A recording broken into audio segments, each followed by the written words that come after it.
কেউই দেখেনি। হ্যাঁ, গত কয়েকদিন আগে অর্থাৎ সোমবারে যে আমরা মিসাইল হামলাটি দেখেছিলাম, এটি কিন্তু আসলে অনেক অত্যাধুনিক একটি হামলা। যে মিসাইলটি উড়ন্ত অবস্থায় তার নিজের দেহে থেকে শত শত লাইটিং সহ শত শত মিসাইল তার দেহ থেকে সে বাইর করে দিচ্ছে, এরকম আপডেট ভার্সন কিন্তু এর আগে কখনোই দেখা যায়নি।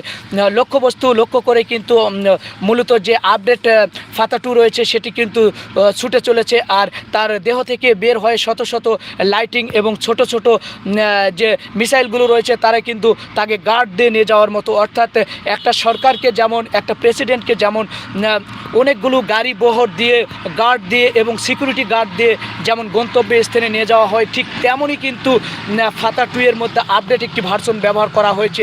ফাতা 2 এর মধ্যে ঠিক তেমনই একটি ভার্সন রয়েছে, যেমন কোনো দেশের প্রেসিডেন্টকে গাড়ি বহর এবং হাই সিকিউরিটি দিয়ে লক্ষ্যবস্তু এবং নির্ধারিত জায়গায়